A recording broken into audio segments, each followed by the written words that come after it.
वो कौम जिसको परवरदिगार ने ईमान जैसी अजीम दौलत अता फरमाई, आज वो कौम लोगों की ठोकरों में है और वो कौम दुनिया की सबसे बिछड़ी हुई कौमों में शुमार की जाती है। हमारी तबाही और बर्बादी के हवाले से हम क्यों तबाह और बर्बाद हुए, इसके लिए हमने गैरों से सुनना पसंद किया, दूसरों से पूछना पसंद किया। लेकिन याद रखें, दूसरे बताते हैं तो अपनी सोच के मुताबिक, अपनी फिक्र के मुताबिक बताते हैं, लेकिन अगर हमने अपने आप को कुरान जो आईना है उसके सामने खुद को रखकर हम देख लेते कि हमारी तबाही की वजह क्या है, तो कुरान हमें अपनी तबाही की वजह बयान कर देता।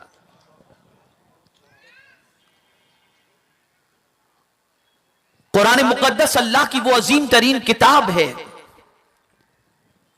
कि दुनिया में जितनी भी किस्म के इंसान पाए जाते हैं, हर किस्म के इंसान की फितरत से लेकर उनकी आइडेंटिटी कुरान ने बयान कर दी है। काफिर की आदत क्या, कुरान ने बयान कर दी। मोमिन की आदत क्या, कुरान ने बयान कर दी। मुनाफिक की आदत क्या, कुरान ने बयान कर दी। औलिया की आदत क्या, कुरान ने बयान कर दी। तो कुरान अल्लाह की वो अजीम तरीन किताब है कि रूए जमीन का कोई इंसान ऐसा नहीं जिसका जिक्र अल्लाह ने अपनी किताब में न रखा हो। अल्लाह रब्बुल इज्जत जल्ल जलालहू इरशाद फरमाता है, लक़द अंज़लना इलैकुम किताबा, बेशक हमने तुम्हारे लिए किताब नाजिल की, फीही ज़िक्रुकुम, इसमें तुम्हारा जिक्र मौजूद है। अफला ताकिलून, क्या फिर भी तुम्हें अक्ल नहीं आती?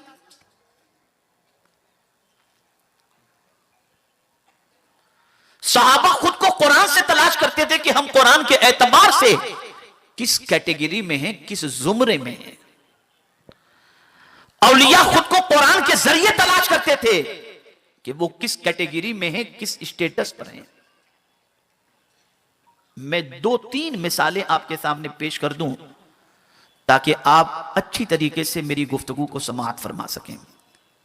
नमाज पढ़ते हैं आप भी, अहले सुन्नत व जमाअत की मसाजिद के अंदर नमाज पढ़ने वालों का तांता बंधा रहता है, आते हैं माशाअल्लाह।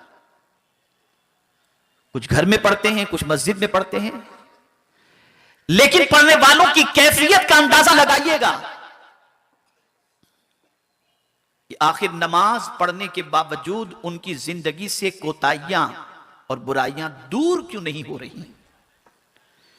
क्या ये मोमिन वाली नमाज पढ़ते हैं? तो हम जब मस्जिद में नमाज पढ़ने वालों को देखते हैं तो कोई यूं खड़ा है, कोई यूं खड़ा है, कोई यूं रुकू में। अब कुरान से पूछें कि ए कुरान, ये किन लोगों की नमाज है? ऐसी नमाज कौन पढ़ता है? तो कुरान कहता है मुनाफिक पढ़ते हैं, इदा कामू इला सलाती कामू कुसाला, वो जब नमाज के लिए खड़े होते हैं तो बिल्कुल मुर्दे की तरह सुस्त खड़े होते हैं। ये पहचान बताई गई। हम लोगों का हाल यह है कि थोड़ी सी मुसीबत आई तो जजा और फजा करने लग गए, या अल्लाह मर गए, परेशान हो गए, तबाह हो गए, बर्बाद हो गए। और जहां यह मुसीबत रुखसत हुई और किसी ने कहा अल्लाह के नाम पे कुछ दे दो, अल्लाह ने अपने फजल से तुम्हारी मुसीबत दूर फरमा दी, मना कर देते हैं। तो यह हमारी कैफियत है। लेकिन हम जब अल्लाह वालों की जिंदगी को कुरान से तलाश करते हैं कि अल्लाह वालों की कैफियत क्या है, तो कुरान ने उनकी जिंदगी को हाईलाइट किया। देखिए, बड़ी मादरत के साथ अर्ज करूंगा, हमने बहुतों को बड़ा बनाने की कोशिश की अपनी तबीयत से। हकीकी मानों में बड़ा वही है जिसे कुरान बड़ा बता रहा हो। बहुत सारी औरतें बहुत सारी जगहों पर जाकर के अपने इलाज और मुआवजे के लिए पहुंचती हैं, आबरू गंवा करके आ जाती हैं।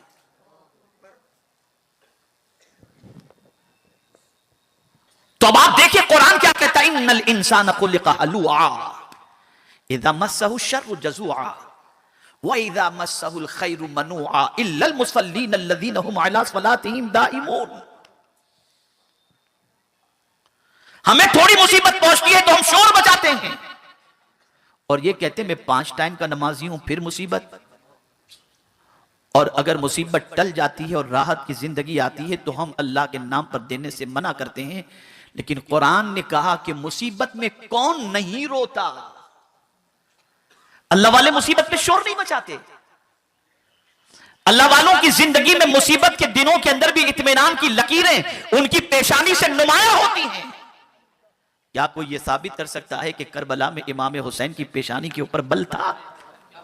नहीं। क्या कोई यह साबित कर सकता है कि जब डाकुओं ने गौसे पाक को घेर लिया था तो गौसे पाक की पेशानी पर शिकन थी? नहीं। क्या कोई यह कह सकता है कि पृथ्वीराज ने जब सुल्तानुल हिंद के हवाले से हुक्म जारी किया था तो मेरे ख्वाजा की पेशानी के ऊपर बल था?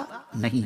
मौला बात क्या है, हम चूहे से डर जाते हैं, ये तलवारों से नहीं डरते। हम अपने मोहल्लों में डर जाते हैं, वो गैरों के नरगे में नहीं डरते। मौला मामला क्या है? और फिर मुसीबत के पहाड़ टूट जाएं तो शोर मचाते नजर नहीं आते। ए मेरे करीम मामला क्या है? तो कुरान ने बताया इल्लल मुसल्लीन अल्लज़ीना हुम अला सलातिहिम दाइमून, मगर वो नमाज पढ़ने वाले जो परमानेंट नमाज पाबंदी से अदा करते हैं उनके दिल के अंदर किसी चीज का खौफ रहता ही नहीं है। हम तो 2 वक्त की पढ़कर चाहते हैं कि कोई मुसीबत ना। अल्लाह वालों का हाल यह था कि नमाज ही में मजा आता था। यहां तो नमाज में तबीयत घबराती है। कुरान से तलाश करो।